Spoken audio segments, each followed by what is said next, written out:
Good evening, dear nurses, and welcome to Zodiac Nurses Academy. ഇന്ന് ഞാൻ നിങ്ങൾക്ക് മുന്നിൽ സെസ് DME മോഡൽ എക്സാം 5ന്റെ ക്വസ്റ്റ്യൻ ആൻസർ ഡിസ്കഷന്റെ പാർട്ട് 2ലാണ് എത്തിയിട്ടുള്ളത്. എൻ്റെ പേര് ആര്യ. അപ്പോൾ നമുക്ക് ഇന്നത്തെ ക്വസ്റ്റ്യൻ ആൻസർ സെഷൻ കാണാം. അപ്പോൾ അതിലേക്ക് പോകുന്നതിന് മുന്നേയായി ഞാൻ എപ്പോഴും പറയുന്നത് പോലെ ദയവ് ചെയ്ത് ഞങ്ങളുടെ വീഡിയോ ലൈക്ക് ചെയ്യുക, ഷെയർ ചെയ്യുക, സബ്സ്ക്രൈബ് ചെയ്യുക. എന്നാൽ മാത്രമേ നിങ്ങളുടെ ഒരു ഇൻപുട്ട് അല്ലെങ്കിൽ നിങ്ങളിൽ എത്രത്തോളം ശ്രദ്ധിക്കുന്നുണ്ട്, ഈ പ്രോഗ്രാം എത്രത്തോളം എഫക്റ്റീവ് ആകുന്നുണ്ട് എന്ന് ഞങ്ങൾക്ക് അറിയാൻ സാധിക്കുകയുള്ളൂ. So I hope you will do and let's start the discussion. Question number 51. The principles of primary health care include options given: equitable distribution, community participation, coverage and accessibility, appropriateness and continuity. And ഈ തന്നിട്ടുള്ള ഓപ്ഷനിൽ നിന്ന് ABC ആണോ, BCD ആണോ, ACD, ABCD നാലും വരുന്നുണ്ടോ എന്നുള്ളതാണ്. അപ്പൊ ഇവിടെ അറിയേണ്ടുന്നത് പ്രൈമറി ഹെൽത്ത് കെയർ എന്താണ്, അവന്റെ പ്രിൻസിപ്പിൾസ് എന്താണെന്ന് അറിഞ്ഞാൽ ഇതിന് കറക്റ്റ് ആയിട്ട് ആൻസർ ചെയ്യാൻ നമുക്ക് പറ്റത്തുള്ളൂ. എന്താണ് പ്രൈമറി ഹെൽത്ത് കെയർ? 1978 അൽമ ആട്ടയിൽ വെച്ച് ഇന്റർനാഷണൽ കോൺഫറൻസ് നടക്കുകയും അവിടെ രൂപീകരിച്ച ഒന്നാണ് പ്രൈമറി ഹെൽത്ത് കെയർ എന്ന കോൺസെപ്റ്റ്. ഇത് വരുന്നത് 1978ലാണ്. ഇനി ഇവിടെ പ്രധാനമായിട്ടും 4 പ്രിൻസിപ്പിൾസ് ആണ് അവർ ഫോക്കസ് ചെയ്യുന്നത്. One is equitable distribution, second is community participation, and the third is intersectorial coordination,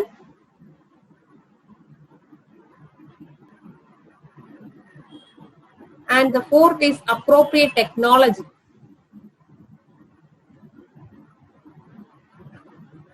So here comes the answer. Correct is both A, B and C. Option A ആണ് correct ആയിട്ട് വരുന്നത്. Equitable distribution, community participation, coverage and accessibility. ഇത് കൂടാണ്ട് അതിൻ്റെ അകത്ത് വരുന്നതാണ് എന്ത്? Intersectoral coordinations. Appropriateness and continuity is not a principle of primary health care. Now let's move on with question number 52. Rooming in practice means keeping mother and infant together. അപ്പോൾ 1992 BFHI programme വരുമ്പോൾ അതിനോടൊപ്പം വരുന്ന പ്രോഗ്രാമാണ്, അല്ലെങ്കിൽ അതിന്റെ ആ 10 പ്രിൻസിപ്പിൾസിൽ ഒരു important ആയിട്ടുള്ള ഒരു ആസ്പെക്ട് ആണ് റൂമിംഗ് ഇൻ എന്ന പ്രാക്ടീസ്. അമ്മയെയും കുഞ്ഞിനെയും എത്രത്തോളം നമുക്ക് ഒന്നിച്ച് ചേർത്ത് വെക്കാമോ അത്രത്തോളം ചേർത്ത് വെക്കുക എന്നുള്ളതാണ് റൂമിംഗ് ഇൻ കൊണ്ട് ഉദ്ദേശിക്കുന്നത്. അത് മദർ ചൈൽഡ് ബോണ്ടിങ് കൂട്ടുന്നതിന് സഹായകരമാകുന്നു, കുഞ്ഞിന് ഹൈപ്പോതെർമിക് സ്റ്റേറ്റ് പ്രിവെന്റ് ചെയ്യുന്നതിന് സഹായകരമാകുന്നു എന്നുള്ളതൊക്കെയാണ് അതിന്റെ ബേസിക് ആയിട്ടുള്ള പ്രിൻസിപ്പിൾസ്. ഇവിടെ അറിയേണ്ടുന്നത് അത് എത്ര മണിക്കൂറത്തേക്കാണ് എന്നുള്ളതാണ്. ഓപ്ഷൻ എ ആണ് കറക്റ്റ് ആയിട്ടുള്ള ഉത്തരം. ഫോർ 24 hours a day ആണ് കറക്റ്റ് ആയിട്ട് വരുന്നത്.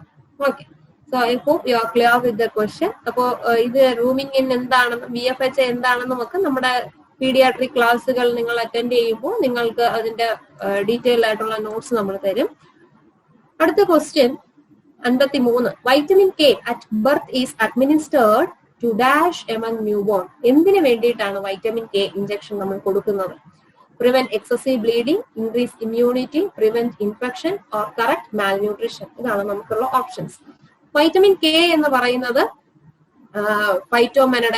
മെനഡയോൺ, ഫൈലോക്കിനോൺ എന്നുള്ള പല വിവിധ പേരുകളിൽ അറിയപ്പെടുന്നതാണ്.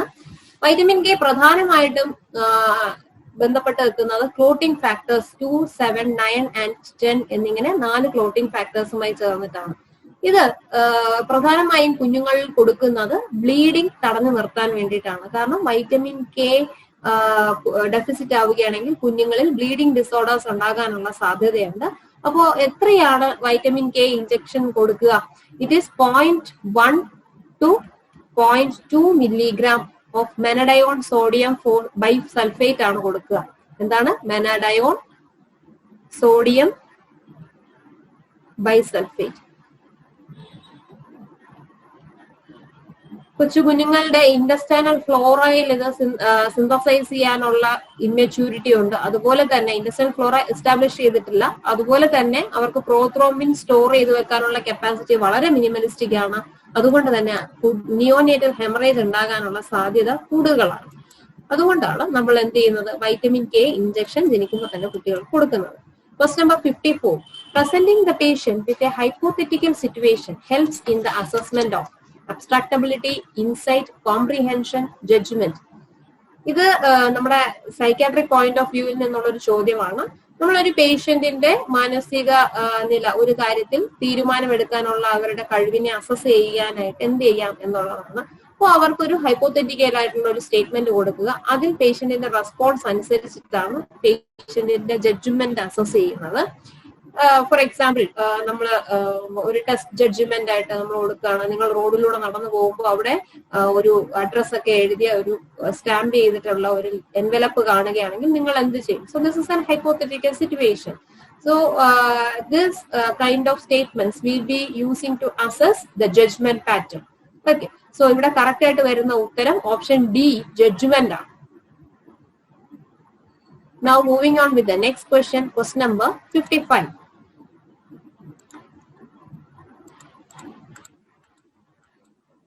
A clinical feature of patient with major depression includes option A, agitation, B, behavior variation, hopelessness, panic anxiety attack. തന്നിട്ടുള്ളതിൽ ഏതൊക്കെയാണ് ചേർന്ന് കാണുക എന്നുള്ളതാണ് നമ്മൾ അറിയേണ്ടുന്നത്. ABC, BCD, ABD or ACD ഇതാണ് നിങ്ങൾക്ക് തിരഞ്ഞെടുക്കേണ്ടുന്ന ഓപ്ഷൻ. അപ്പോൾ ഡിപ്രഷൻ പഠിക്കുമ്പോൾ ഡിപ്രഷന്റെ ബിഹേവിയർ, സൈൻസ് ആൻഡ് സിംറ്റംസ് വളരെ ഇമ്പോർട്ടന്റ് ആണ്. അപ്പോൾ ഇവിടെ നമ്മൾ അറിയേണ്ടുന്ന ഒന്നുണ്ട്, നമ്മുടെ കോഗ്നിറ്റീവ് ട്രയാഡ് അല്ലെങ്കിൽ ട്രയാഡ് സിംറ്റംസ് നമ്മൾ അറിയുക. അതായത് hopelessness, helplessness, worthlessness. Cognitive Beck's triad. So ഇത് ഡിപ്രഷൻ ഉണ്ടോ ഇല്ലയോ എന്ന് അസസ്മെന്റ് ചെയ്യുന്നതിനുള്ള ഒരു മേജർ ആയിട്ടുള്ള ഒരു ഫൈൻഡിങ് ആണ്.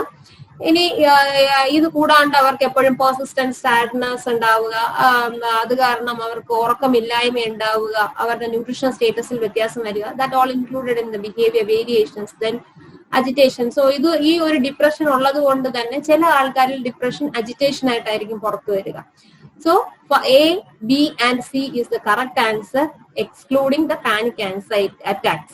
Okay, ഓപ്ഷൻ A ആണ് ഇതിൽ കറക്റ്റ് ആയിട്ട് വരുന്ന ഉത്തരം. Moving on with the next question.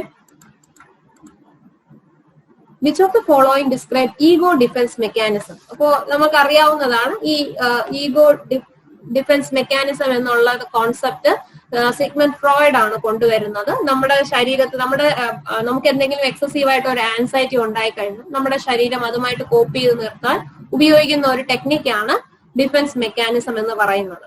അപ്പോൾ ഈ ഡിഫൻസ് മെക്കാനിസം ഇവിടെ തന്നിട്ടുള്ളതിൽ ഏതാണ് സ്റ്റേറ്റ്മെന്റ് എന്നുള്ളതാണ്. Option A mechanism design to reduce stress and conflict caused by specific experience. ഇതാണ് കറക്റ്റ് ആയിട്ട് വരുന്നത്.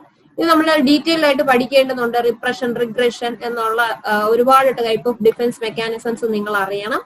അപ്പോൾ ഡിഫൻസ് മെക്കാനിസം എന്താണെന്നും കോപ്പിംഗ് മെക്കാനിസം എന്താണെന്നും ഇവിടെ അറിയുക. അപ്പൊ കോപ്പിംഗ് മെക്കാനിസം എന്ന് പറയുന്നത് വ്യത്യാസമാണ്.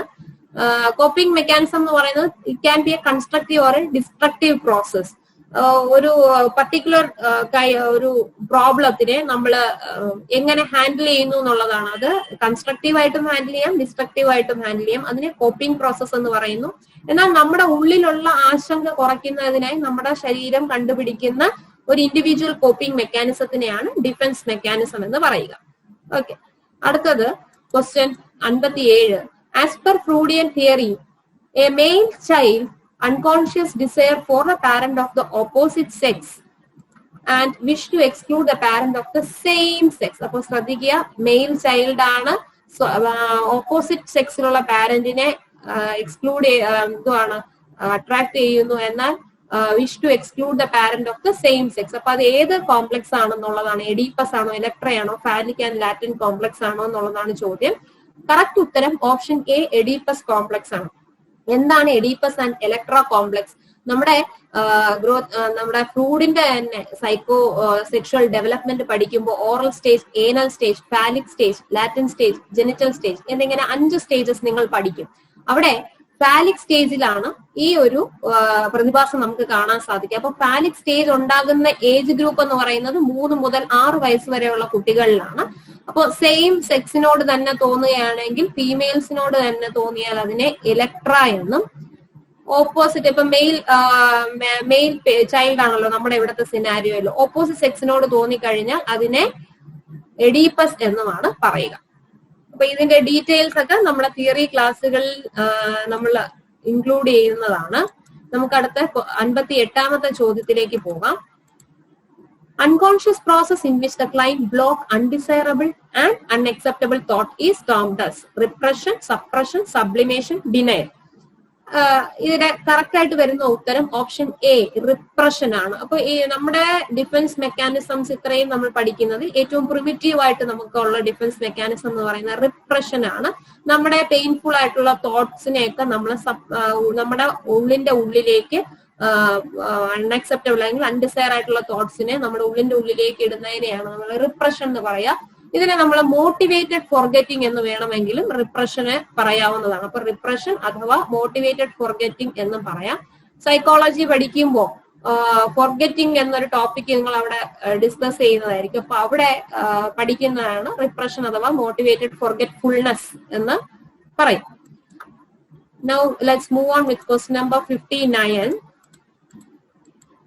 What is the antidote of benzodiazepines? അപ്പോ CNS സപ്രസൻസ് ആണ്. അപ്പൊ ബെൻസോഡയസപ്പൻസ് കൊടുക്കുമ്പോൾ അതിന്റെ ഓവർഡോസ് ആയി കഴിഞ്ഞാൽ നമുക്ക് എന്ത് ഡ്രഗ് കൊടുത്ത് അതിനെ കുറയ്ക്കാമെന്നുള്ളതാണ്. ഫ്ലൂമനസിലാണ് നമ്മൾ, ഫ്ലൂമസെനിൻ ആണ് drug of choice. Option C ആണ് കറക്റ്റ് ആയിട്ടുള്ള ഉത്തരം. ഇത് ഇൻട്രാവീനസ്ലി കൊടുക്കുമ്പോൾ that will help in reversing the effect. ആ ഓവർഡോസിനെ നമുക്ക് കൺവേർട്ട് ചെയ്ത് നമ്മളെ ബാക്ക് ടു നോർമൽ കൊണ്ടുവരാൻ സഹായിക്കുന്ന ഡ്രഗ് ഫ്ലൂമാസെനിലാണ് എന്നറിയുക. അപ്പോൾ ഡ്രഗ്സും അതിന്റെ ആന്റിഡോട്ട്സും ഒക്കെ ഫാർമക്കോളജി ക്ലാസ്സുകളിൽ നമ്മൾ ഡീറ്റെയിൽഡ് ആയിട്ട് പഠിക്കേണ്ടുന്നതുണ്ട്. ഇനി 60ാമത്തെ ചോദ്യം. Fear of electrical storms is called acrophobia, astraphobia, monophobia and mysophobia. എന്താണ് ഫോബിയ എന്ന് പറയുന്നത്?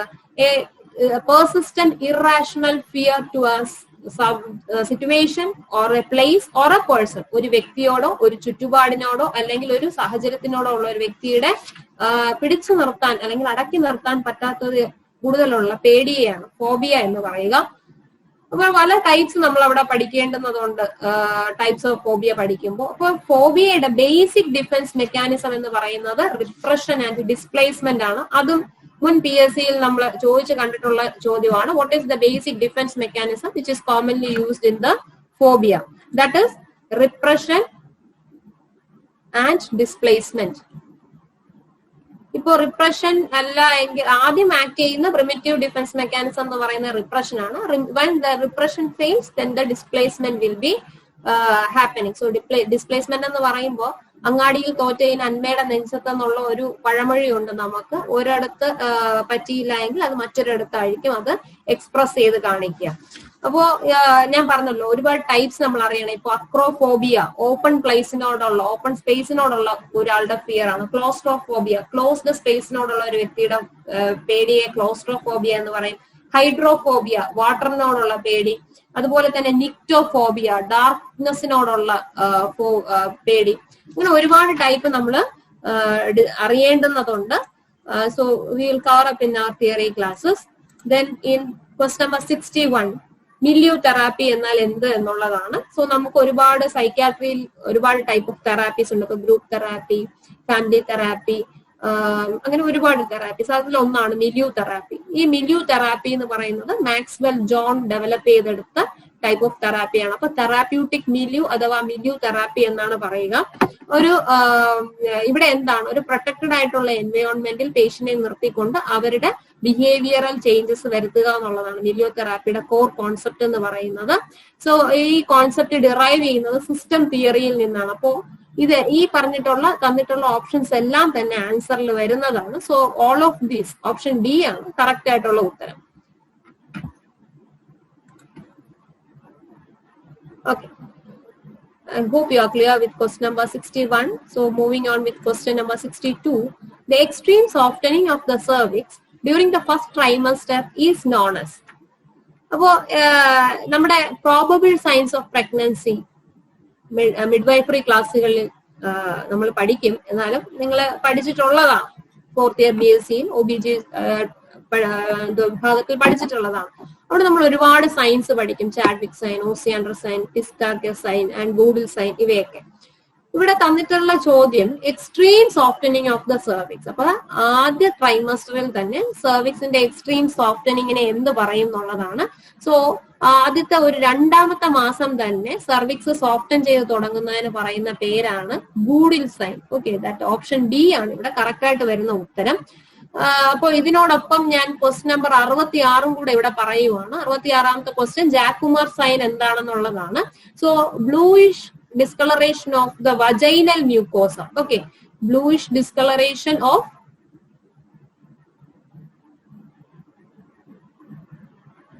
vaginal mucosa ക്ക് പറയുന്ന പേരാണെന്ത്?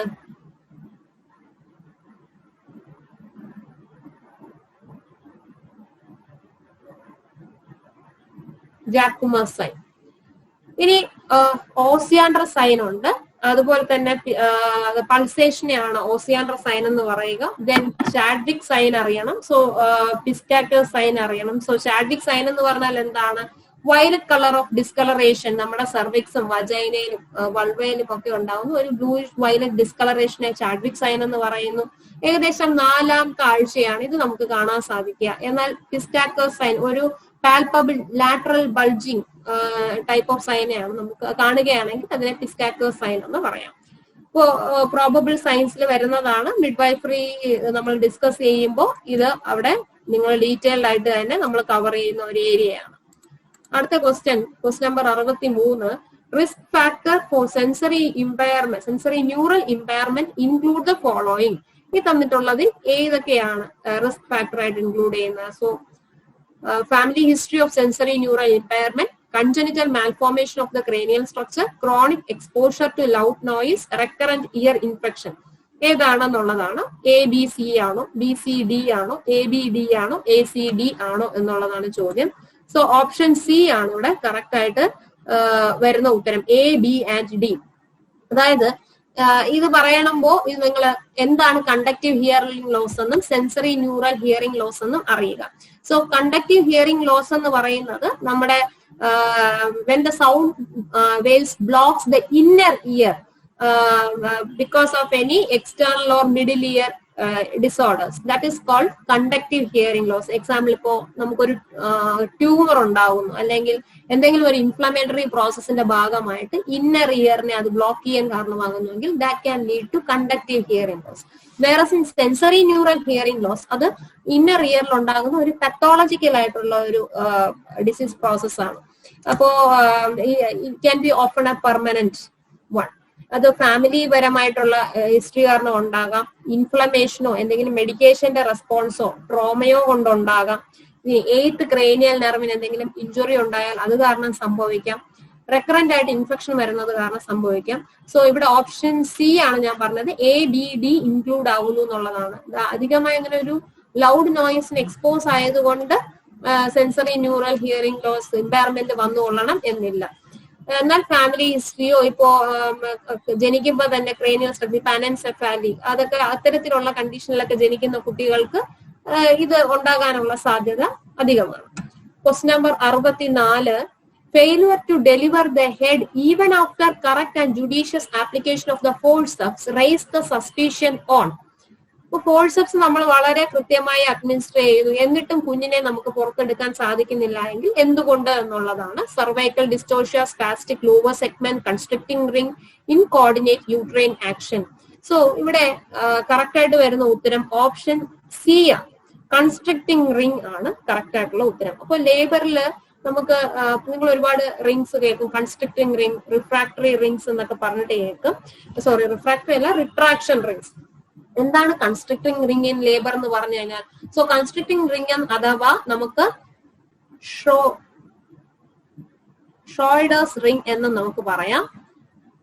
സോ യൂഷ്വലി നമ്മൾ പെർ വജൈനൽ എക്സാമിനേഷൻ ചെയ്ത് നോക്കിക്കഴിഞ്ഞാൽ നമ്മുടെ എബവ് ദ ഹെഡ് ആയിട്ടാണ് ഈ റിങ് കാണാൻ സാധിക്കുക. സോ ഇത് കാരണം ഈ അൺഈവൻ ആയിട്ടുള്ള യൂട്രൈൻ മസിൽ കൺട്രാക്ഷൻ നടക്കുന്ന കാരണം കുഞ്ഞിന്റെ ഡെലിവറി നമുക്ക് കറക്റ്റ് ആയിട്ട് നടത്താൻ സാധിക്കുകയില്ല.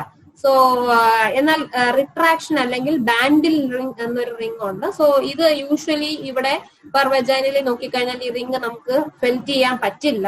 So tonic uterine contraction and retraction കാരണമാണ് ഈ ബാൻഡിൽ റിംഗ് ഉണ്ടാവുക. സോ അതിനും അതിന്റെ ഡിഫറൻസും ഇതിനെ കുറിച്ച് നിങ്ങൾ അറിയണം. അത് നമുക്ക് നമ്മുടെ തിയറി ഡീറ്റെയിൽസ് ഡിസ്കസ് ചെയ്യുമ്പോൾ അവിടെ കവറപ്പ് ചെയ്യാം. Then question number 65. Identify the correct statement regarding implantation. So implantationനെ കുറിച്ചുള്ള കറക്റ്റ് സ്റ്റേറ്റ്മെന്റ് ഏത് എന്നുള്ളതാണ്. സോ ഓപ്ഷൻസിലെ ചെറിയ ടൈപ്പിംഗ് എറർ വന്നിട്ടുണ്ട്. So implantation occur anterior or posterior wall of the body near to fundus. Implantation occurs on 6th day following fertilization, which corresponded to the 20th day of regular menstrual cycle. Option C, implantation occurs through 4 stages: apposition, adhesion, penetration, and invasion. And last option, it's all of the above. അപ്പോ ഇവിടെ correct ആയിട്ട് വരുന്ന ഉത്തരം ഈ പറഞ്ഞിട്ടുള്ള എല്ലാ സ്റ്റേറ്റ്മെന്റും correct ആണ് എന്നുള്ളതാണ്. അപ്പോ സൈഗോട്ട് യൂട്രസിലേക്ക് പ്രൊപ്പൽ ചെയ്ത് കയറി ഏകദേശം 6th to 8th ഡേ ആകുമ്പോഴാണ് നമ്മുടെ യൂട്രസിൽ ആഫ്റ്റർ ഓവുലേഷൻ ഇംപ്ലാന്റേഷൻ എന്ന പ്രോസസ്സ് നടക്കുക. ഈ ഇംപ്ലാന്റേഷന് സഹായിക്കുന്ന അല്ലെങ്കിൽ ഈ ഒരു പ്രക്രിയക്ക് സഹായിക്കുന്ന കോറിയോണിക് ഗൊണാഡോട്രോപ്പിനാണ് എൻഷുർ ചെയ്യുന്നത് that the corpus luteum remains viable. അതുപോലെ തന്നെ നമ്മുടെ ഈസ്ട്രോജൻ പ്രോസ്റ്റോൺ സെക്രീറ്റ് ചെയ്യുന്നുണ്ട് എന്നൊക്കെ കൺഫേം ചെയ്യുന്ന ഡ്യൂട്ടിയും കൂടെ ഉണ്ട്. അപ്പൊ ഇംപ്ലാന്റേഷൻ എന്ന് പറയുമ്പോൾ ഈ പറഞ്ഞിട്ടുള്ള എല്ലാ സ്റ്റേറ്റ്മെന്റും ശരിവെക്കുന്നതാണ്. അതായത് ഇംപ്ലാന്റേഷൻ നടക്കുന്നത് യൂട്രസിന്റെ ആന്റീരിയർ പാർട്ടിലോ പോസ്റ്റീരിയർ വാളിലോ ആവാം. 6 അല്ലെങ്കിൽ 8ാമത്തെ ഡേ ഓഫ് ഓവുലേഷൻ ആണ് ഇംപ്ലാന്റേഷൻ നടക്കുക. ഇംപ്ലാന്റേഷന്റെ 4 സ്റ്റേജസ് ആണ് എന്തൊക്കെ? അപ്പോസിഷൻ, അഡ്ഹഷൻ, പെനിട്രേഷൻ, ഇൻവേഷൻ എന്നിങ്ങനെയുള്ളത്. അടുത്ത ചോദ്യത്തിലേക്ക് പോവാം. ചോദ്യം 66. ജാക്കുമ സൈൻ ഓൾറെഡി ഡിസ്കസ് ചെയ്തതാണ് ഞാൻ ഗൂഗിൾ സൈൻ ഒക്കെ പറഞ്ഞപ്പോ, അത് സ്കിപ്പ് ചെയ്യാണ്. ഇനി അടുത്തത് 67. Breathing movement occur in the foetus. കുഞ്ഞുങ്ങളിൽ എപ്പോഴാണ് ബ്രീത്തിങ് മൂവ്മെന്റ് നടക്കുക? ഓപ്ഷൻ കറക്റ്റ് ആയിട്ടുള്ള ഉത്തരം എന്ന് പറയുന്നത് ഓപ്ഷൻ ബി ആണ്. 11ാമത്തെ ആഴ്ചയാണ് കുഞ്ഞുങ്ങളിൽ ആദ്യമായിട്ട് ബ്രീത്തിങ് മൂവ്മെന്റ് നടക്കുക. അപ്പോ ആ സമയങ്ങളിൽ ഇനീഷ്യൽ ടൈമിൽ ബ്രീത്തിങ് മൂവ്മെന്റ് എന്ന് പറയുന്നത്, അതായത് FHR എന്ന് പറയുന്നത് കൂടുതലായിരിക്കും. That is the range between 160 to 170 beats per minute ആണ് ഒരു ഫീറ്റസിന്റെ ഹാർട്ട് റേറ്റ് എന്ന് പറയുന്നത്. എന്നാൽ പിന്നീട് അത് ടേമിലോട്ട് അടുക്കുന്തോറും അത് കുറഞ്ഞു പോയിട്ട് 120 to 160 beats per minute convert ചെയ്യുന്നു എന്നുള്ളതാണ് അറിയേണ്ടുന്നത്. ക്വസ്റ്റ്യൻ നമ്പർ 68 പോകാം. Inference of non stress test of pregnancy is reactive. It means അപ്പോ നമ്മുടെ സ്ട്രെസ് ടെസ്റ്റും ഉണ്ട്, നോൺ സ്ട്രെസ് ടെസ്റ്റും ഉണ്ട്. അപ്പൊ എന്താണ് NST എന്നുള്ളത് അറിയണം. NST എന്തിനു വേണ്ടി ചെയ്യുന്നു? നോൺ സ്ട്രെസ് ടെസ്റ്റ് ചെയ്യുന്നത് പ്രധാനമായിട്ടും 3 കാര്യങ്ങൾ അസസ് ചെയ്യാനാണ്. അപ്പൊ അത് എന്തൊക്കെയാണ്? ഒന്ന്, to assess placental function and oxygen.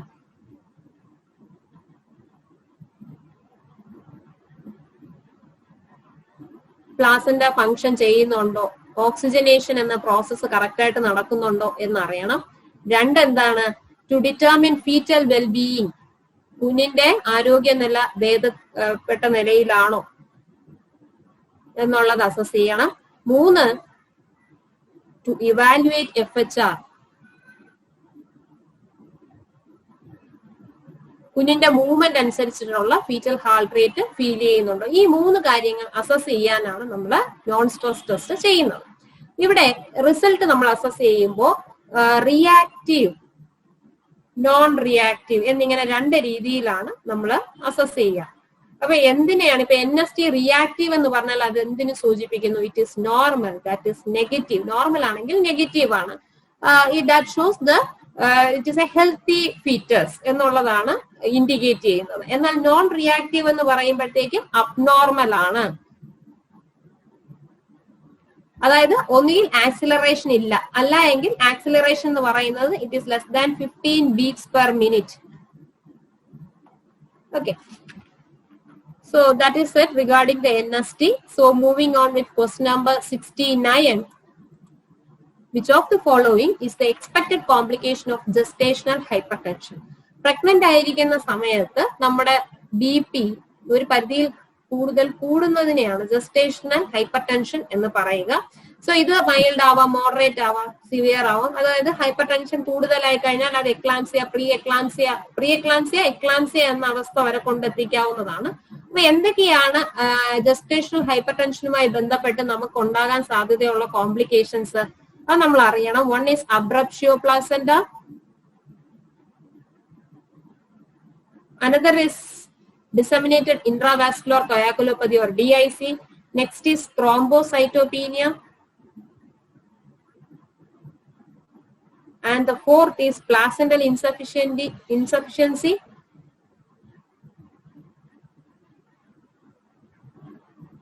Intrauterine growth retardation or also intrauterine death. Okay, so intrauterine fetal death. ഇതെല്ലാം കോംപ്ലിക്കേഷൻസ് ഓഫ് ജസ്റ്റേഷണൽ ഹൈപ്പർടെൻഷൻ ആണ്. അപ്പൊ ഇനി ഇവിടെ നിങ്ങൾക്ക് നോക്കിയാൽ തന്നെ അറിയാം ആൻസർ ഏതായിരിക്കും വരിക എന്നുള്ളത്. സോ ഏതാണ് ഇവിടെ ആൻസർ വരുന്നത്? Answer is option C. Now moving on with the 17th question. TOF include all the following condition except. അപ്പൊ congenital heart defect ന്റെ അകത്ത് വരുന്നതാണ് tetralogy of Fallot. അപ്പൊ tetralogy of Fallot എന്ന് പറയുന്നത് പ്രധാനമായിട്ട് 4 കണ്ടീഷൻസ് ആണ് അതിന്റെ അകത്ത് വരുന്നത്. ഏതൊക്കെയാണ് 4 conditions? One is VSD, second is pulmonic stenosis, third is overriding aorta, and the fourth is right ventricular hypertrophy. എന്നാൽ ഇപ്പോ ASD പ്ലസ് TOF ആണെങ്കിൽ നമ്മൾ അതിനെ എന്ത് പറയും? പെൻഡോളജി ഓഫ് ഫാലറ്റ് എന്ന് പറയും. Clear? So this is it. So tetralogy of Fallot എന്ന് പറയുമ്പോൾ VSD ഉണ്ട്, പൾമണറി സ്റ്റീനോസിസ് ഉണ്ട്, ഓവർ റൈഡിങ് അയോട്ട ഉണ്ട്, റൈറ്റ് വെൻട്രിക്കുലർ ഹൈപ്പർട്രോഫി ആണ് വരിക. എക്സെപ്റ്റ് അപ്പൊ ഇവിടെ ഓപ്ഷൻ സി ആണ് എക്സംഷൻ. പാറ്റന്റ് ഡക്ടസ് ആർട്ടീരിയോസിസ് അതിൽ വരുന്നതല്ല. Question number 71. The prime principle of growth and development include all the following. ഈ പറഞ്ഞിട്ടുള്ളതിൽ ഏതാണ് എക്സംഷൻ എന്നാണ് ചോദ്യം. സോ ഓപ്ഷൻ ഡി ആണ് ഇവിടെ. സോറി,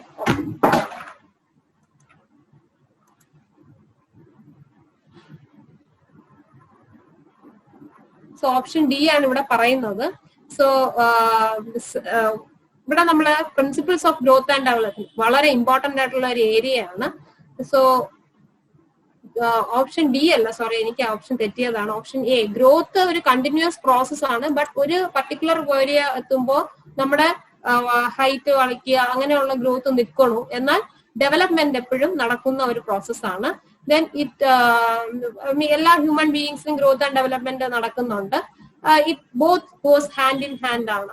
ഇനി ഇതിന്റെ പ്രിൻസിപ്പിൾ പറയുമ്പോൾ എന്തുവാണ്? സെൻട്രൽ ടു പെരിഫറി, അതായത് പ്രോക്സിമൽ ടു ഡിസ്റ്റൽ എന്നുള്ള രീതിയിൽ ഗ്രോത്ത് നടക്കണം. സെഫാലോ കോഡൽ പ്രപ്പോർഷൻ നടക്കണം. That is top to bottom growth and development. Development should happens in cephalocaudal fashion എന്നുള്ളതാണ് തന്നിട്ടുള്ളത്. So both growth and development happen in cephalocaudal direction.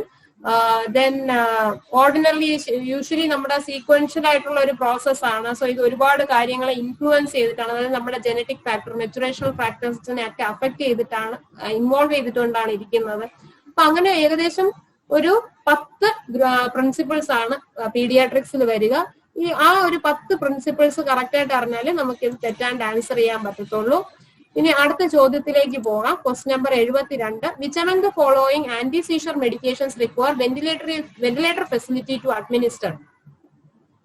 ഇവിടെ option C ആണ് correct ആയിട്ടുള്ള ഉത്തരം. അതായത് ലൊറാസിപ്പാം നമ്മൾ കൊടുക്കുമ്പോൾ അത് ഭയങ്കരമായിട്ട് സഡേഷൻ ഉണ്ടാക്കാൻ സാധ്യതയുള്ള ഒരു ഡ്രഗ് ആണ്. അതുകൊണ്ട് തന്നെ വെന്റിലേറ്റർ ഫെസിലിറ്റീസ് റെഡിയാക്കി വെച്ചേക്കുക.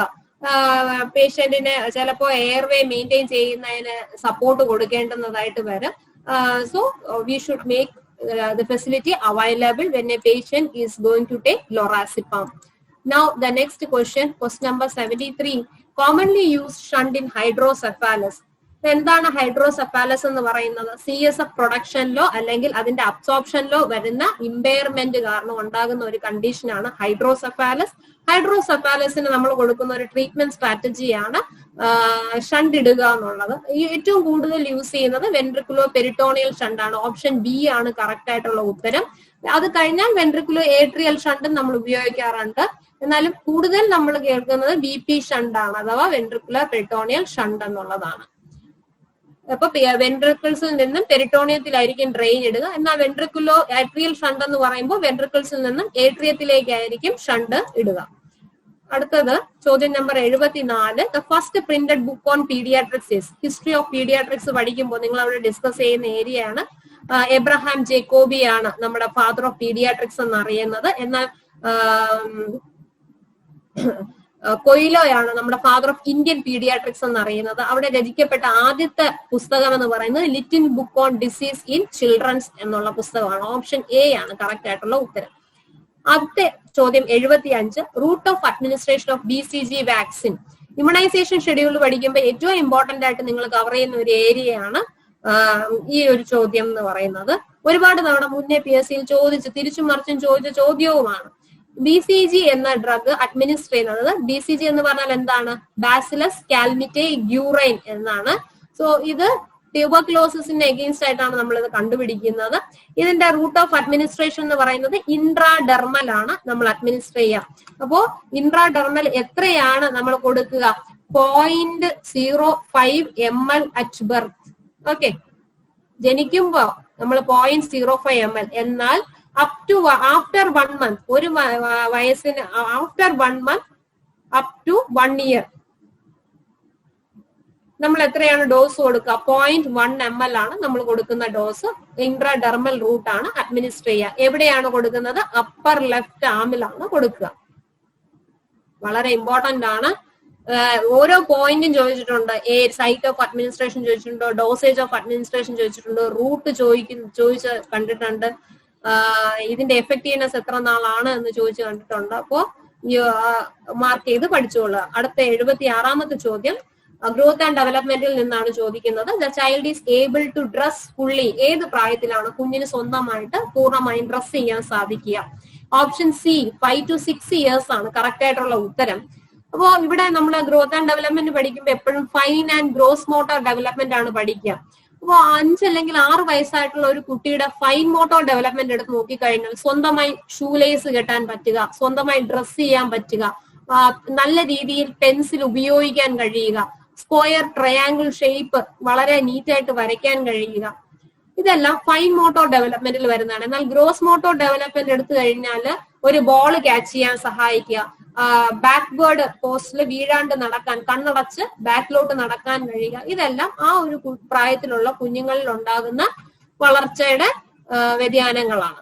അപ്പൊ growth and development, milestone ഡെവലപ്മെന്റ്സും ഒക്കെ വളരെ ഇമ്പോർട്ടന്റ് ആണ് പീഡിയാട്രിക്സിൽ. അത് നമ്മൾ പഠിച്ചിരിക്കണം. അടുത്ത ചോദ്യം 77. Normal new born when touched on the cheek turns eagerly towards the stimulus and open mouth for a feed is. അതായത് കൊച്ചു കുഞ്ഞുങ്ങള് നിങ്ങൾ paediatric assessment, new born assessment ചെയ്യുമ്പോൾ നിങ്ങൾ ശ്രദ്ധിക്കുക, നമ്മുടെ ചീക്കിൽ നിന്നും ഇങ്ങനെ ഒരു സ്റ്റിമുലസ് കൊടുത്തു കഴിഞ്ഞാല് കുഞ്ഞിന് നല്ല വിശക്കുന്ന ഒരു കുഞ്ഞാണെങ്കിൽ ഓബ്വിയസ്ലി ആ ഭാഗത്തേക്ക് തല തിരിക്കുന്നതായി നമുക്ക് കാണാം. ഇതിനെ റൂട്ടിംഗ് റിഫ്ലെക്സ് എന്ന് പഠിക്കും. അപ്പൊ ഓരോ റിഫ്ലെക്സും അത് എപ്പോ വരുന്നു, എപ്പോ ഡിസപ്പിയർ ആകുന്നു, ആ എന്തിനു വേണ്ടിയിട്ട് അത് അസസ്മെന്റ് ചെയ്യുന്നു എന്നെല്ലാം അറിയാം. റിഫ്ലെക്സസ് തന്നെ ഒരുപാട്, ഒരു ന്യൂബോൺ റിഫ്ലെക്സ് എടുത്ത് നോക്കിയാൽ ഒരുപാട് റിഫ്ലെക്സ് നമ്മൾ അറിയണം. Glabellar reflex, blinking reflex, corneal reflex, sneezing reflex. Sneezing എന്ന് പറഞ്ഞാൽ ഒരു ചെറിയ കോട്ടൺ നമ്മൾ മൂക്കിലോട്ടൊന്ന് തൊട്ട് കഴിഞ്ഞാൽ പെട്ടെന്ന് കുഞ്ഞിന് ആ ഒരു ഫോറിൻ ബോഡി ഒന്ന് തുമ്മുന്ന, ഇടരുത്, ഒന്ന് തൊടാനേ പാടുള്ളൂ. മറ്റേ sneezing reflex. Then gag reflex, കൊച്ച് തുപ്പൽ എന്തെങ്കിലും ഇറക്കുന്ന സമയത്ത് അസസ് ചെയ്താൽ ഗ്യാഗ് റിഫ്ലെക്സ് കാണാൻ സാധിക്കും. അതുപോലെ മോറോ, സ്റ്റാർട്ടിൽ റിഫ്ലെക്സ്, ഡാൻസിങ് റിഫ്ലെക്സ്, അങ്ങനെ ഒരുപാട് റിഫ്ലെക്സ് നമ്മൾ അറിയണം. ഇവിടെ റൂട്ടിംഗ് റിഫ്ലെക്സ് ആണ് കറക്റ്റ് ആയിട്ടുള്ള ഉത്തരം. ഈ റൂട്ടിംഗ് റിഫ്ലെക്സ് ഡിസപ്പിയർ ആകുന്നത് 3 to 4 months rooting reflex disappear ആകുന്നതായി കാണാൻ സാധിക്കും. ഓക്കെ, ഗ്ലബല്ലർ റിഫ്ലക്സ് എന്ന് പറഞ്ഞാൽ നമ്മുടെ ഈ ഒരു മിഡ് പോയിന്റ് നമ്മൾ ടാപ്പ് ചെയ്ത് കഴിഞ്ഞാൽ കുഞ്ഞുങ്ങൾ ഇങ്ങനെ ഒന്ന് ബ്ലിങ്ക് കണ്ണ് ഇറുക്കുന്നതായിട്ട് കാണാം. That is glabellar reflex. Then അടുത്ത ചോദ്യം 78. Communication is described as the matrix of all thought and relationship between peoples എന്ന ഡെഫിനിഷൻ പറഞ്ഞത് ആര് എന്നുള്ളതാണ്. ഇത് ഡിഫൈൻ ചെയ്തിട്ടുള്ളത് മുറെ ആൻഡ് സെറ്റ്നർ എന്ന 2 വ്യക്തികളാണ്. എന്താണ് കമ്മ്യൂണിക്കേഷൻ എന്ന് പറയുന്നത്? 2 വ്യക്തികൾക്കിടയിൽ നടക്കുന്ന സംഭാഷണത്തെയാണ്. ഒരു പീസ് ഓഫ് ഇൻഫർമേഷൻ കൈമാറുന്നതിനെ കമ്മ്യൂണിക്കേഷൻ എന്ന് പറയും. അത് വെർബൽ, നോൺ വെർബൽ ഒക്കെ ഉണ്ട്. ഇത് നമ്മുടെ ഫൗണ്ടേഷൻസിൽ വരുന്ന ഒരു ടോപ്പിക്കാണ്. ഒരുപാട് വ്യക്തികൾ അവരുടെ ഡെഫിനിഷൻസും കോൺട്രിബ്യൂഷൻസും പറഞ്ഞിട്ടുണ്ട്. ഈ ഒരു ഡെഫിനിഷൻ പറഞ്ഞത് മുറെ ആൻഡ് സെറ്റ്നർ ആണ്. എന്താണ്? Matrix of all thoughts and relationship between persons are called communication. Now question number 79. A type of validity in which the test scores correlates with another construct related to what is being tested is called content validity, construct validity, phase and criterion validity. അങ്ങനെ 4 examples ആണ് നമ്മൾ തന്നിട്ടുള്ളത്. ഇതിൽ നിന്ന് നമ്മൾ correct choose ചെയ്യുക എന്നുള്ളതാണ്. ഇവിടെ കറക്റ്റ് ആയിട്ട് വരുന്ന ഉത്തരം കൺസ്ട്രക്ട് വാലിഡിറ്റി ആണ്. റിസർച്ച് പഠിക്കുമ്പോൾ നിങ്ങൾ അവിടെ വാലിഡിറ്റി, റിലയബിലിറ്റി എന്നിങ്ങനെയുള്ള ടെർമിനോളജീസ് ഒക്കെ പഠിക്കും. അപ്പൊ എന്താണ് വാലിഡിറ്റി എന്ന് പറഞ്ഞാൽ? It's an instrument refers to the degree to which an instrument is measured and what it is intended suppose to measure എന്നുള്ളതാണ് വാലിഡിറ്റി. ഈ വാലിഡിറ്റിക്ക് ഒരുപാട് ടൈപ്സ് ഉണ്ട്. ഈ പറഞ്ഞ മാതിരി face validity, content validity, construct validity, criterion validity, അതൊക്കെ detail ആയിട്ട് നിങ്ങൾ പഠിക്കണം. അപ്പോ ഇവിടെ കൺസ്ട്രക്ട് വാലിഡിറ്റി ഓപ്ഷൻ ബി ആണ് കറക്റ്റ് ആയിട്ട് വരുന്ന ഉത്തരം. എന്താണ് കൺസ്ട്രക്ട് വാലിഡിറ്റി എന്നുള്ളത് അറിയുക. സോ കൺസ്ട്രക്ട് വാലിഡിറ്റി എന്ന് പറയുമ്പോൾ ഒരു പർട്ടിക്കുലർ മെഷർമെന്റ് ഇഷ്യൂസിനെ ഫോക്കസ് ചെയ്തുകൊണ്ട് ചെയ്യുന്നതിനെയാണ് കൺസ്ട്രക്ട് വാലിഡിറ്റി എന്ന് പറയുക. അതായത് ചില ക്രൈറ്റീരിയാസിന്റെ ബേസിസിൽ we are assessing the quality of a study. നമ്മൾ ഒരു സ്റ്റഡിയിൽ യൂസ് ചെയ്യുന്ന ഒരു scale, is this instrument accurate for measuring the objective of the study. അത്തരത്തിൽ മെഷർ ചെയ്യുന്നതിന് കൺസ്ട്രക്ട് വാലിഡിറ്റി എന്ന് നമുക്ക് പറയാം. Okay, now I am moving on with the next question. Question number 80. Knowledge is the objective of. For Bloom's taxonomy, എഡ്യൂക്കേഷനിൽ നിന്നുള്ള ഒരു ചോദ്യമാണ്. Bloom's taxonomy പഠിക്കുമ്പോൾ അവിടെ നമ്മൾ 3 ഡൊമൈൻസ് പഠിക്കും. Cognitive domain, affective domain, psychomotor domain എന്നിങ്ങനെ 3 ഡൊമൈൻസും അതിന്റെ എക്സ്പ്ലനേഷൻസും പഠിക്കും. അപ്പോൾ നമ്മളെ പഠനം അല്ലെങ്കിൽ അതുമായി ബന്ധപ്പെട്ടുള്ള നോളജ് വികാസം ഇതിനെല്ലാം കൊഗ്നിറ്റീവ് ഡൊമൈനിൽ വരുന്നു. എന്നാൽ നമ്മുടെ ഡെമോൺസ്ട്രേഷൻസ് വഴി നമ്മുടെ സ്കിൽ ഡെവലപ്മെന്റ് വരുമ്പോൾ അവിടെ സൈക്കോമോട്ടോർ ഡൊമൈൻ വരുന്നു. എന്നാൽ നമ്മുടെ അഫക്റ്റ് ഒക്കെ ഡെവലപ്പ് ചെയ്യുന്നതിനെ, നമ്മുടെ ആറ്റിറ്റ്യൂഡ്, ഒരു വിഷയത്തോടുള്ള നമ്മുടെ ആറ്റിറ്റ്യൂഡ്, സമീപനത്തിന് മാറ്റം വരുത്തുന്നതിനെ നമ്മൾ അഫക്റ്റീവ് ഡൊമൈൻ എന്ന് പറയുന്നു. അപ്പൊ ഇവിടെ നോളജ് ആണ് ചോദിച്ചിട്ടുള്ളത്. നോളജ് വരുന്നത് കൊഗ്നിറ്റീവ് ഡൊമൈനിലാണ്. നമ്മുടെ കൊഗ്നിഷനുമായി ബന്ധപ്പെട്ടാണ് നോളജ് നിൽക്കുന്നത്. Question number 81. In modern point of view, teaching and learning focus on. അപ്പോ ഇന്നത്തെ ഒരു പോയിന്റ് ഓഫ് വ്യൂവില് ടീച്ചിങ് എന്ന് പറയുന്ന ലേണിംഗ് പ്രോസസ് എന്ന് പറയുന്നത് പ്യൂപ്പിൾ ഓറിയന്റഡ് ആണ്. കുട്ടികളെ ഓറിയന്റ് ചെയ്തുകൊണ്ടുള്ള ടീച്ചിങ് ലേണിംഗ് പ്രോസസ് ആണ് ഇപ്പോൾ നമ്മൾ ഫോക്കസ് ചെയ്യുന്നത്. നമ്മൾ ഇത് അറിയണമെങ്കിൽ ഇതിന്റെ കറക്റ്റ് ആയിട്ടുള്ള ഒരു ഡീറ്റെയിലിംഗ് നമുക്ക് ആവശ്യമുണ്ട്. നഴ്സിംഗ് എഡ്യൂക്കേഷനിൽ നമ്മൾ ഇപ്പോ എന്താണ് നമ്മുടെ നാച്ചുറാലിസം, ഐഡിയലിസം, അങ്ങനെ ഒരുപാട് കാര്യങ്ങൾ പഠിക്കും. ഇനി മോഡേൺ ഫിലോസഫി നോക്കിക്കഴിഞ്ഞാൽ പ്രാഗ്മാറ്റിസം, റിയലിസം എന്നിങ്ങനെ ഒരുപാട് ഫിലോസഫീസ് പഠിക്കും. ഇത് അവിടെ കവർ ചെയ്യുന്ന ഒരു ഏരിയയാണ്, ടീച്ചിങ് ലേണിംഗ് പ്രോസസ്സിൽ വരും. സോ ഇപ്പോ സ്റ്റുഡന്റ് ഓറിയന്റഡ് ആയിട്ടാണ് നമ്മൾ ടീച്ചിങ് കൊടുക്കുന്നത്. Question number 82. ആദ്യത്തെ നഴ്സ് റിസർച്ചർ ആരാണ് എന്നുള്ളതാണ്. ഫ്ലോറൻസ് നൈറ്റിംഗൽ ആണ്.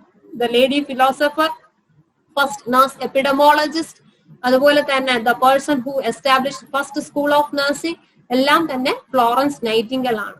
ഓക്കെ, സോ നൈറ്റിംഗൽസ് നഴ്സിംഗ് നൈറ്റിംഗൽസ് തിയറി നമ്മള് നഴ്സിംഗ് തിയറീസ് പഠിക്കുമ്പോൾ കവർ ചെയ്യുന്ന ഒരു ടോപ്പിക്കാണ്. മെറ്റാ പാരാഡിഗംസ്, എങ്ങനെയാണ് നമ്മുടെ ഹെൽത്തും എൻവയോൺമെന്റും ഒക്കെ ഇന്ററാക്റ്റഡ് ആയിട്ടിരിക്കുന്നതെന്നുള്ള എല്ലാം ആധികാരികമായി പഠനത്തിലൂടെ പ്രൂവ് ചെയ്ത് പറഞ്ഞത് നൈറ്റിംഗൽ ആണ്. അതാണ് അവരെ നമ്മുടെ നഴ്സിംഗ് തിയറിസ്റ്റ് ആയിട്ട് അല്ലെങ്കിൽ ഫസ്റ്റ് റിസർച്ചർ ആയിട്ട് കൺസിഡർ ചെയ്യുന്നത്. ഇനി ഒരു റിസർച്ചിന്റെ ആദ്യത്തെ സ്റ്റെപ്പ് എന്താണ് എന്നുള്ളതാണ്. ഡിറ്റർമിനിങ് ദ പോപ്പുലേഷൻ ആണോ, പ്രോബ്ലം ഐഡന്റിഫിക്കേഷൻ ആണോ, റിസർച്ച് ക്വസ്റ്റ്യൻ അല്ലെങ്കിൽ ഹൈപ്പോത്തസിസ് ഫോർമുലേറ്റ് ചെയ്യുന്നതാണോ, അതോ ലിറ്ററേച്ചർ റിവ്യൂ ആണോ എന്നുള്ളതാണ്. അപ്പോൾ ഒരു റിസർച്ച് ഫസ്റ്റ് സ്റ്റെപ്പ് എന്ന് പറയുന്നത് പ്രോബ്ലം ഡിഫൈൻ ചെയ്യുക അല്ലെങ്കിൽ പ്രോബ്ലം ഐഡന്റിഫിക്കേഷൻ ചെയ്യുക എന്നുള്ളതാണ്. അത് കഴിഞ്ഞു കഴിഞ്ഞാൽ ആ പ്രോബ്ലത്തിനുള്ള സൊല്യൂഷൻ കണ്ടുപിടിക്കുക, അതിനെ അനലൈസ് ചെയ്യുക, അതിനുള്ള ബെസ്റ്റ് സൊല്യൂഷൻ കണ്ടുപിടിക്കുക. അങ്ങനെ ഒരു പ്രോപ്പർ ചാനൽ തന്നെയുണ്ട് ഒരു റിസർച്ച് പ്രോസസ് അണ്ടർഗോൺ ചെയ്യുന്നതിനായിട്ട്. അപ്പൊ ഇവിടെ ഫസ്റ്റ് സ്റ്റെപ്പ് എന്ന് പറയുന്നത് is identification of a problem. ഇപ്പൊ റിസർച്ച് പഠിക്കുമ്പോൾ നമ്മൾ അതിന്റെ ഡീറ്റെയിലിംഗ് കൂടെ പഠിക്കുന്നതായിരിക്കും. Moving on with question number 84. This is a straightforward design. ഇതൊരു സ്ട്രേറ്റ് ഫോർവേഡ് ഡിസൈൻ ആണ്. In which there is a treatment group without a control group. ഇവിടെ ഒരു കൺട്രോൾ ഗ്രൂപ്പ് ഇല്ല, പകരം എന്താണുള്ളത്? ട്രീറ്റ്മെന്റ് ഗ്രൂപ്പ് ആണുള്ളത്. In the absence of control group, subject act as control. Pre-test and post-test is given by the nurse researcher. ഈ design എന്ത് പറയും? അപ്പൊ നഴ്സിംഗ് ഡിസൈനിന്റെ റിസർച്ച് ഡിസൈനിന്റെ ടൈപ്സ് നമ്മളിവിടെ ഡീറ്റെയിൽഡ് ആയിട്ട് പഠിക്കേണ്ടതുണ്ട്. ഏതൊക്കെയാണ് എക്സ്പെരിമെന്റൽ റിസർച്ച് ഡിസൈൻ, ഏതൊക്കെയാണ് നോൺ എക്സ്പെരിമെന്റൽ റിസർച്ച് ഡിസൈൻ, അതിനെ എങ്ങനെയൊക്കെ ഫർദർ ക്ലാസിഫൈ ചെയ്യുന്നുണ്ട്, ഇതെല്ലാം ഡീറ്റെയിൽഡ് ആയിട്ട് നമ്മൾ അറിയണം. അപ്പോ ഇവിടെ ഈ ഒരു ക്വസ്റ്റിന് കറക്റ്റ് ആൻസർ ആയിട്ട് വരുന്നത് ഓപ്ഷൻ സി ആണ്. One group pre test post test design ആണ് വരുന്നത്. ഈ one group pre test post test design pre experimental ഡിസൈനിന്റെ അകത്ത് വരുന്ന കാര്യമാണ്.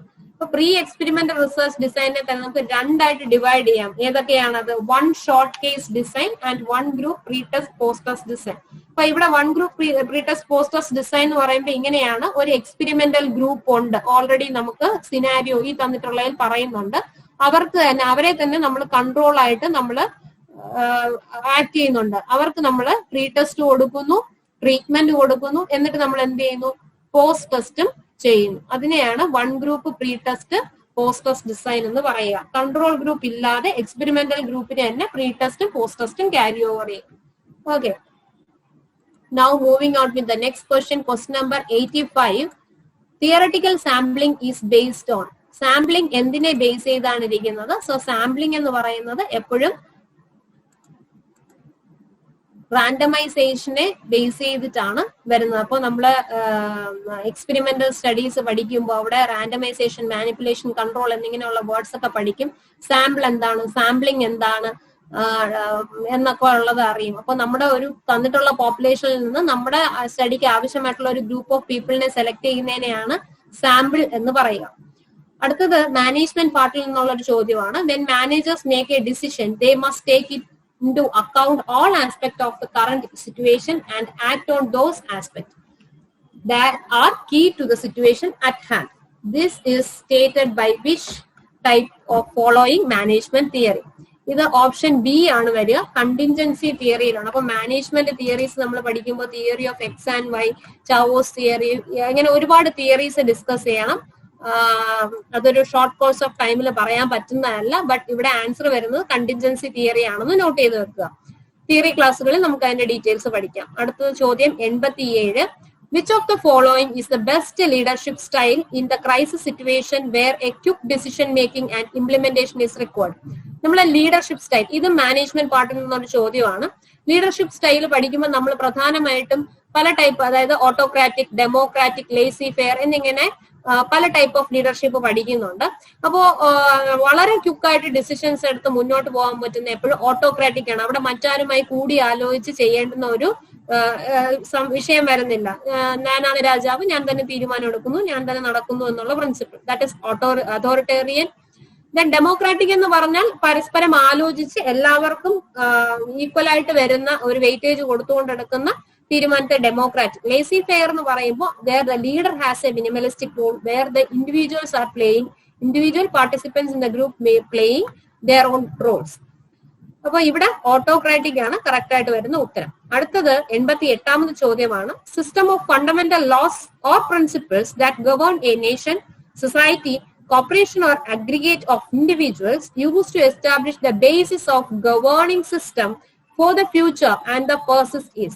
സോഷ്യോളജിയിൽ നിന്നുള്ള ചോദ്യമാണ്. ഓപ്ഷൻ എ ആണ് കറക്റ്റ് ആയിട്ടുള്ള ഉത്തരം. ഒരു കോൺസ്റ്റിറ്റ്യൂഷൻ, നമ്മുടെ ഇന്ത്യൻ കോൺസ്റ്റിറ്റ്യൂഷൻ എന്നൊക്കെ പറയുന്ന പോലെ ഒരു കോൺസ്റ്റിറ്റ്യൂഷന്റെ അകത്താണ് നമ്മുടെ ഒരു മൊത്ത സമൂഹത്തെ അല്ലെങ്കിൽ ഒരു ഗ്രൂപ്പ് ഓഫ് ഇൻഡിവിജ്വൽസിനെ അഗ്രിഗേറ്റ് ചെയ്തുകൊണ്ട് ഗവൺമെന്റിന്റെ റൂൾസ് ആൻഡ് റെഗുലേഷൻസ് ഒരു സിസ്റ്റം ബേസ് ഫോളോ ചെയ്ത് പോകുന്നത് ഒരു കോൺസ്റ്റിറ്റ്യൂഷന്റെ അകത്താണ് എന്നറിയുക. 89ാമത്തെ ചോദ്യം, change in which is characterised by non one sided deliberativeness is known as coercive change എന്ന് പറയും. സോ അത് നമ്മുടെ സോഷ്യോളജിയിൽ വരുന്ന പോയിന്റ് ആണ്. കോയേഴ്സീവ്നെസ് അല്ലെങ്കിൽ നാച്ചുറൽ ചേഞ്ച്, ഇതെല്ലാം നമ്മൾ അവിടെ ഡിസ്കസ് ചെയ്യുന്നതാണ്.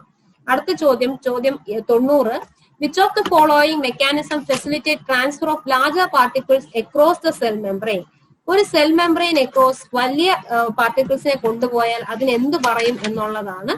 അതിന് പറയുന്ന പേരാണ് ഫാഗോസൈറ്റോസിസ്. ഓപ്ഷൻ ഡി ഫാഗോസൈറ്റോസിസ് ആണ് കറക്റ്റ് ആയിട്ടുള്ള ഉത്തരം. ഒരു സെല്ലിലേക്ക് ഒരു സോളിഡ് ആയിട്ടുള്ള ഫുഡ് പാർട്ടിക്കിൾസിനെ നമ്മൾ അല്ലെങ്കിൽ സോളിഡ് പാർട്ടിക്കിൾസിനെ ട്രാൻസ്പോർട്ട് ചെയ്ത ഫാഗോസൈറ്റോസിസ് എന്നും, എന്നാൽ ലിക്വിഡ് പാർട്ടിക്കിൾസ് ആണ് ക്യാരി ഓവർ ചെയ്യുന്നതെങ്കിൽ അതിനെ പിനോസൈറ്റോസിസ് എന്നാണ് പറയുക. ഓക്കെ, അപ്പോ ഈ രണ്ട് ടെർമിനോളജീസും നിങ്ങൾക്ക് ഫെമിലിയർ ആയിരിക്കും. ഫാഗോസൈറ്റോസിസ് ഇപ്പൊ ക്ലിയർ ആയി. സോളിഡ് പാർട്ടിക്കിൾസ് ആണെങ്കിൽ ഫാഗോസൈറ്റോസിസ് എന്നും, പിനോസൈറ്റോസിസ് എന്ന് പറയുന്നത് ലിക്വിഡ് പാർട്ടിക്കിൾസിനെയാണ് പറയുന്നത്. ഇപ്പോ ഇതൊക്കെ ഫ്ലൂയിഡ് ഇലക്ട്രോലൈറ്റ് ബാലൻസ് അല്ലെങ്കിൽ അത് പഠിക്കുമ്പോൾ അവിടെ നമ്മൾ പഠിക്കുന്ന ടോപ്പിക്സ് ആണ് ഇതൊക്കെ. ഇനി അടുത്ത 91ാമത്തെ ചോദ്യം, covering of the bone is? ബോണിന്റെ കവറിങ്ങിനെ എന്ത് പറയും എന്നുള്ളതാണ്. Diaphysis, epiphyseal plate, bone marrow, periosteum. നിങ്ങൾക്ക് എല്ലാവർക്കും അറിയാം ഇതാണ് ഒരു ബോണിന്റെ ഷേപ്പ് അല്ലേ? ബോണിന്റെ ഷേപ്പ്. അപ്പോ ഈ ഒരു പാർട്ടിനെ നമ്മൾ പറയുന്ന പേരാണ് എന്ത്? ഡയാഫൈസിസ്. ഷാഫ്റ്റ് അല്ലെ? ഈ ഷാഫ്റ്റ് വേസിസിന് പറയുന്ന പേര് ഡയാഫൈസിസ്. ഈ രണ്ട് എക്സ്ട്രിമിറ്റിയിൽ കാണുന്നതിനെ നമ്മൾ പറയുന്നതാണ് എപ്പിഫൈസിസ്. ദെൻ ഇവിടെ ടോട്ടൽ ബോണിനെ കവർ ചെയ്ത് കാണുന്നതിനെ പറയുന്ന പേര് പെരിയോസ്റ്റിയം. Option D. അപ്പൊ നമ്മുടെ ചോദ്യം അതാണ്, ബോണിന്റെ കവറിങ്ങിനെ എന്ത് പറയും എന്നുള്ളതാണ്. പെരിയോസ്റ്റിയം ആണ് ബോണിന്റെ കവറിങ്. ഇതില് പെരിയോസ്റ്റിയത്തിന് ഔട്ടർ ആൻഡ് ഇന്നർ ലെയർ ഉണ്ട്. ഔട്ടർ ലെയർ എന്ന് പറയുന്നത് വളരെ ടഫ് ആൻഡ് ഫൈബ്രസ് ആയിട്ടുള്ള ലെയർ ആണ് ഔട്ടർ ലെയർ. ഇത് നമ്മുടെ അതിന്റെ അകത്തുള്ള ബോൺ മെട്രിക്സിനെ പ്രൊട്ടക്ട് ചെയ്യുക എന്നുള്ളതാണ് ഔട്ടർ പെരിയോസ്റ്റിയത്തിന്റെ function.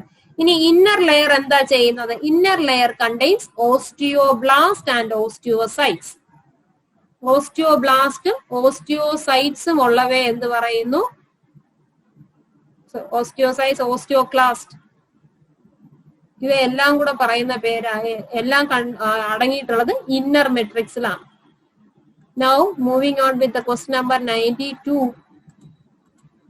Total number of intercostal muscles. നമ്മുടെ റിബ്സിനിടയ്ക്കുള്ള എത്ര മസിൽസ് ഉണ്ട് എന്നുള്ളതാണ്. നമുക്ക് മൊത്തം 11 ഇന്റർകോസ്റ്റൽ മസിൽസ് ആണ്, 11 പെയർ ഇന്റർകോസ്റ്റൽ മസിൽസ് ആണ് കാണാൻ സാധിക്കുക. 12 പെയർ ഓഫ് റിബ്സ് ഉള്ളതിന്റെ ഇടയ്ക്കാണ് ഈ 11 പെയർ ഓഫ് ഇന്റർകോസ്റ്റൽ മസിൽസ് കാണുക. 2 ലെയർ ആയിട്ടാണ് ഇന്റർകോസ്റ്റൽ മസിൽസ് അറേഞ്ച് ചെയ്തിട്ടുള്ളത്. ഈ 2 ലെയർ എന്ന് പറയുമ്പോൾ അതിൽ എക്സ്റ്റേണൽ ഇന്റർകോസ്റ്റൽ മസിൽസ് ഉണ്ട്, ഇന്റേണൽ ഇന്റർകോസ്റ്റൽ മസിൽസ് ഉണ്ട്. അപ്പൊ ഈ എക്സ്റ്റേണൽ ഇന്റർകോസ്റ്റൽ മസിൽസ് ആണ് ഇൻസ്പിറേഷൻ എന്ന പ്രോസസ്. എക്സ്റ്റേണൽ ഇന്റർകോസ്റ്റൽ മസിലും ഡയഫ്രോം കൂടെ ചേർന്നിട്ടാണ് ഇൻസ്പിറേഷൻ എന്ന പ്രോസസ്സിന് സഹായിക്കുക. ഇന്റേണൽ ഇന്റർകോസ്റ്റൽ മസിൽസ് എക്സ്പിറേഷൻ എന്ന പ്രോസസ്സിന് സഹായിക്കുന്നു എന്നുള്ളത് അറിയുക. ഇനി അക്സസറി മസിൽസ് ഓഫ് റെസ്പിറേഷന് സഹായിക്കുന്ന മസിൽസ് ആണ് എന്ത്? സ്റ്റേർണോക്ലീഡോമാസ്റ്റോയിഡ് മസിൽ, അതുപോലെ തന്നെ സ്കലീനി മസിൽ. ഇപ്പൊ 2 മസിൽസ് ആണ് നമ്മുടെ അക്സസറി മസിൽസ് ഫോർ റെസ്പിറേഷൻ ആയിട്ട് ആക്ട് ചെയ്യുക. അത് ഏതൊക്കെയാണ്? സ്റ്റേർണോക്ലീഡോമാസ്റ്റോയിഡ് മസിൽ,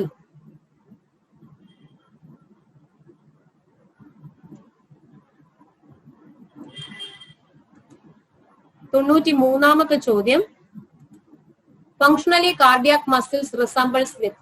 അപ്പൊ നമ്മുടെ കാർഡിയാക് മസിൽസ് എന്ന് പറയുമ്പോൾ മയോകാർഡിയൽ മസിൽസ് ഉണ്ട്, സ്മൂത്ത് മസിൽസ്, എൻഡോകാർഡിയൽ മസിൽസ് ഉണ്ട്, പെരികാർഡിയത്തിലും ലെയേഴ്സ് ഉണ്ട്.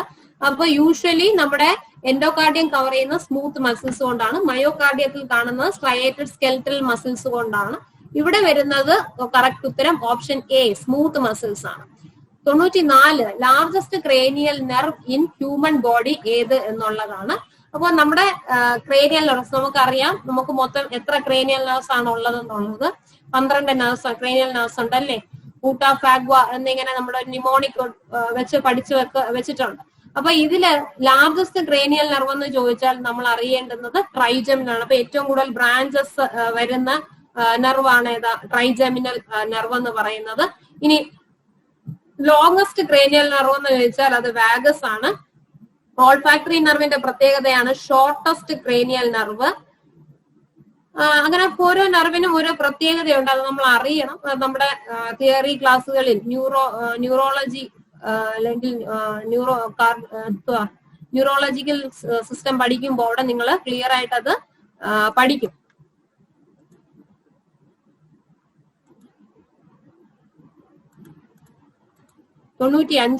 The two lateral ventricles open into the third ventricle at എവിടെ വെച്ചിട്ടാണ് ഓപ്പൺ ചെയ്യുക എന്നുള്ളതാണ്. ഇൻട്രോവെൻട്രിക്കുലർ foramen of Monro, aqueductus of Sylvius, or option A and B എന്നുള്ളതാണ് ചോദ്യം. അപ്പോ ഇത് നമ്മൾ അറിയണമെങ്കിൽ CSFന്റെ പ്രൊഡക്ഷനും അതിന്റെ സെക്രീഷൻ ആ ഒരു ഫ്ലോ ചാർട്ട് എങ്ങനെയാണെന്നുള്ളത് അറിയണം. ഞാൻ ജസ്റ്റ് ഒന്ന് എഴുതിയിടാം. ഒന്ന്, ലാറ്ററൽ വെൻട്രിക്കിൾസിൽ നിന്നും സ്റ്റാർട്ട് ചെയ്യുന്ന CSF അത് എവിടേക്ക് വരുന്നു? ഇൻട്രോവെൻട്രിക്കുലർ ഫൊറാമനിലേക്ക് വരുന്നു. ഇൻട്രോവെൻട്രിക്കുലർ ഫൊറാമനിൽ നിന്നും ഫൊറാമൻ മുൻട്രോ,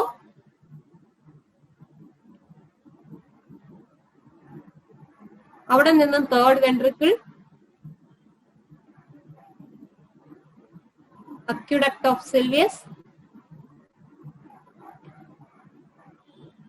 then fourth ventricle. ഇവിടെ നിന്നും രണ്ടിടത്തേക്കാണ് പോവുക.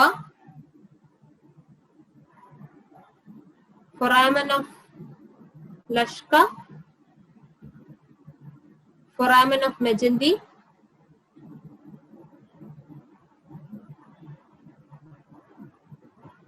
then ഇവിടെ ഈ രണ്ട് സ്ഥലത്തു നിന്നും എത്തുന്നത് sub അരക്കിനോയിഡ് സ്പേസിലേക്കാണ്.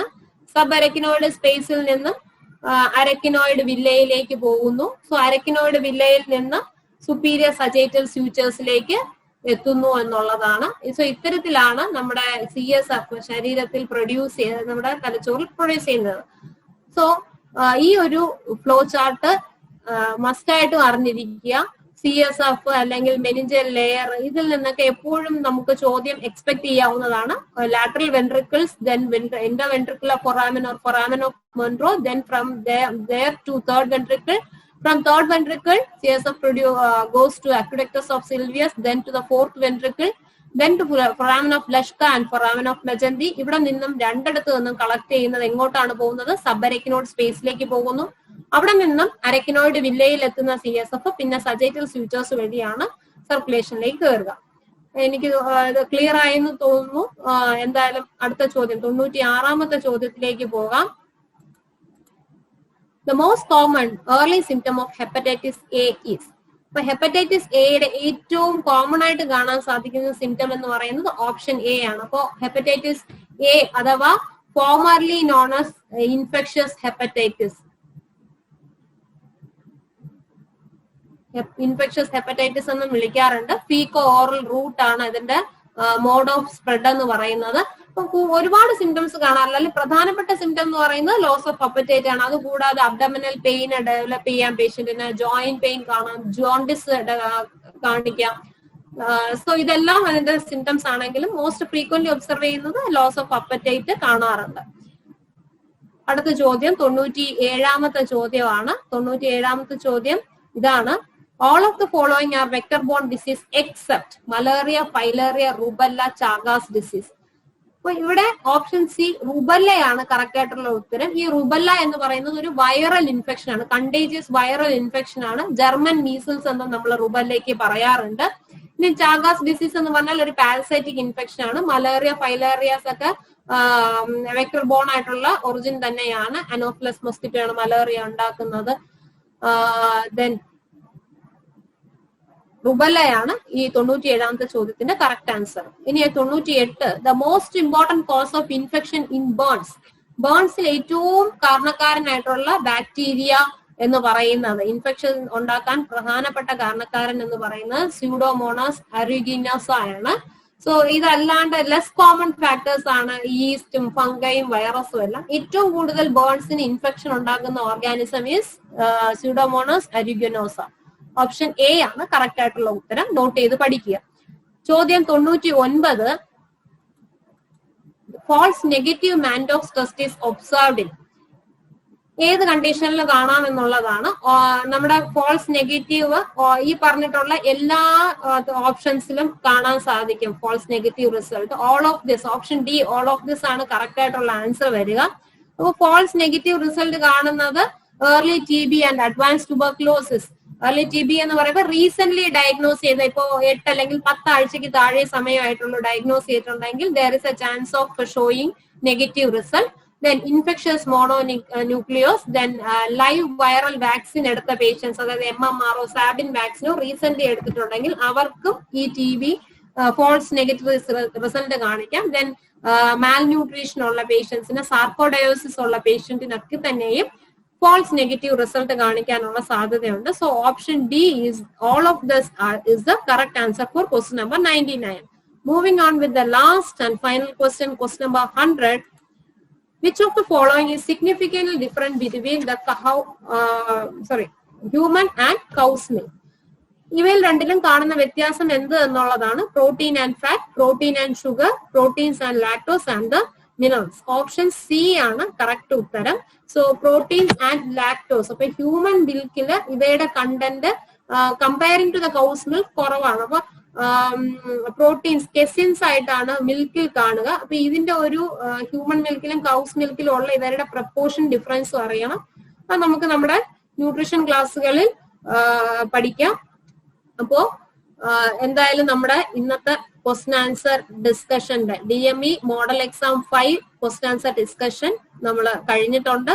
I hope all the questions are clear for you, and thank you for your patient listening. Go ahead, all the best. Thank you.